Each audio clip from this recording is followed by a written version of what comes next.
Өө харин тэгээч юм. Тэгээ одоо ингээ яваад үзгүй юу? Энэ эрүүл хүн үү? Өвчтөе хүн үү? Төсөвтэй уялдуулаад бас. Эдийн санал ирсэн. За хоёр санал ирсэн байж байгаа. Хоёр иргэн орсон гэж байна. Гэхдээ хоёр иргэн чинь нийслэлд байгаа сая гаруй хүнийг төлөөлж чадах юм уу? 790 мянган автоврын иргэсэл татвар төлөгч гэж байгаа. Тэд нэр хоёрхан иргэн төлөөлж чадах юм уу?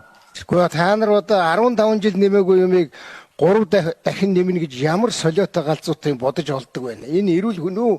Өвчтөе хүн үү? Хүмүүн үү ирнэ. Хүмүүсийн ах амжиргаа хэдэн хувиар өссөн? Цалин хөлсөн хэдэн тэтгэвэр 3 дахин өссөн юм уу? Яагаад ийм амьдралгүй юм хийдэг юм болоо?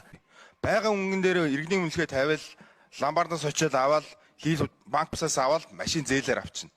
Тэгээ эдэн сар таксинд явж байгаад төлчихнө. Тэгээ явлаа сарын жилийн 20 мянган төгрөг. Жилийн 20 мянган төгрөг төлөөд өнөөдөр харин тэгээч юм. Тэгээ одоо ингээ яваад үзгүй юу? Тэгэхээр чи ингээ асуудал бол үнэхээр байгаа байхгүй юу? Хуулийн хүрээнд асуулт ярьж явах загнаа суугаад иж болохгүй шүү дээ. Тэнд бол нэг 5 төлгөн коммунист суудсан.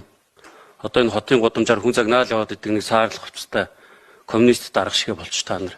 3 номер дээр сууж байгаа дарга уучлаарай. Танд загнуулах гэж энд орж ирээгүй заяа. Очиж тэр Нямбатрыга загна. Дараад нь их хурд руу алдсан шүү.